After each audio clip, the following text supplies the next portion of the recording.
अस्सलामुअलैकुम वरहमतुल्लाहि वबरकातुहू ये साफ फुटबॉल मैच එක පටන් ගත්තේ මෝල්ඩිව්ස් වල. ඊයේ ශ්‍රී ලංකා හා මෝල්ඩිව්ස් අතර මැච් එකක් පැවතුණා. ඒකට පළවෙනි ටෙස්ට් හාෆ් එකේ 2-0ක් ලෙස මෝල්ඩිව්ස් ඉදිරියට හිටියා. ඒත් දෙවෙනි හාෆ් එකේ 3-2 වශයෙන් ඉදිරියට හිටියේ ලංකාව. ඒ මැච් එක වින් කරා.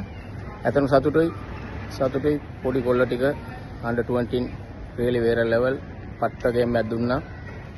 පට්ට මැච් එකක්. කැප්ටන් කියන්නේ අපේ ගමේ බිවිච්ච කීරකෙක්. එයාට තමයි ස්තුති කරන්න ඕනේ. එයා ගැන පොඩ්ඩක් කතා කරන්න ඕනේ. ඒක ගැන තමයි පොඩ්ඩක් ඉදිරියට ආවේ කතා කරන්න. අබ්දුල්ලා හුසේන් කියන්නේ මීගමුවේ පෝරතොට අල්ෆලා මහාවිද්‍යාලයේ ඉගෙන ඒ ග්‍රවුන්ඩ් වල සෙල්ලම් කරලා ඒ ගමේ යාළුවොත් එක්ක සෙල්ලම් කරලා ප්‍රැක්ටිස් කරලා මැච් ගහලා ඉස්සරට ආවා. ඒ වගේම මගේ යාළුවා කෝච් ඉස්සර එයාට පොඩි කාලේ ඉඳන්ම කෝච් කරේ පොඩි නිගම් යූත්. ඒ වගේම පොලිස් ගහපු කීටිකෙක් තමයි පොඩිගේ ක්ලබ් එකේ තමයි මේ අබ්දුල්ලා සෙල්ලම් කරේ ඉස්සරහට සෙල්ලම් කරලා ඒ වගේම අල්ෆලා මහාවිද්‍යාලයේ ඉස්කෝලේටත් එයා සෙල්ලම් කරා. මම ලාස්ට් අවුරුදු දෙකකට කලින් මම වැකේෂන් එකේ ගිය වෙලාවේ මීගම ඩොන් බොස්කෝ ඉස්කෝලේ එයාලගේ අල්ෆලා හා මාවනල සායිරාට මැච් එක තිබ්බා under 17 හොර under 18 හැරියේ මැච් එක මං ගිහින් බැලුවා. මැච් එක ඇත්තටම one man show ගැහුවේ අබ්දුල්. මම ඒ වෙලාවේ මගේ යාළුවෝ මාත් එක්ක හිටියා. එතන මැච් එක බලාගෙන හිටියා. මං කිව්වා මේ පොඩි එකා පට්ට ගේම් එකක් ගන්න. අප් ඔන් ඩවුන් ගහනවා සුපිරියටම කියලා.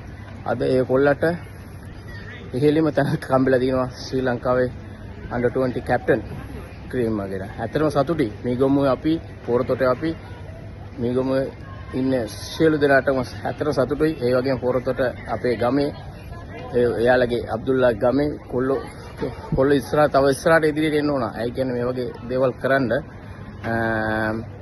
ඇත්තටම සතුටුයි පුතා. උඹ ගැන හරි ආඩම්බරයි. හොඳට සෙල්ලම් කරා. ඒ වගේම කැප්ටන්ෂිප් එක කරන්නේ මල්ලි නිකන් කරන්න බෑ. පට්ට ප්‍රෙෂර් එකක් තියෙනවා. ඔයාලට 2-0 ෆස්ට් හාෆ් එකේ. සෙකන්ඩ් හාෆ් එකේ 3 ගානේ කියන්නේ ආයේ වෙර ලෙවල් මැච් එකක් මචං. ඔය ඊයේ මමත් YouTube එකේ මැච් බැලුවා. ඇත්තටම පට්ට මැච් එකක්. පට්ට අnder ප්‍රෙෂර් එකෙන් ඔයාලා ගැහුවා. මේකම හෙට නේපාල් එකේ තියෙන මැච් එක මල්ලි ඉදිරියට වරෙන් පට්ට කොන්ෆිඩන්ස් එකක් කරවලා වරෙල්ලා ටීම් එකටම ජය වේවා. ඒත් පෝරතොට අල්ෆලා ඉස්කෝලේ ඇත්තටම මේ වගේ කීඩෙක් එක්ක බිහි කරපු එකට ඔයගලන්ට ඇත්තටම ස්තුතියි. අල්ෆලා වල හොඳ කීඩක හිටියා ඉස්සර. මම ඒ ග්‍රවුන්ඩ් එකේ ගිහලා සෙල්ලම් කරලා තිනවා. ඒ ගමේ මිනිසුත් එක්ක ආශ්‍රය කරලා තියෙනවා. හොඳ ප්ලේස්ලා හිටපු ගමක් තමයි. හරි එහෙනම් ජය වේවා අල්ෆලා ජය වේවා.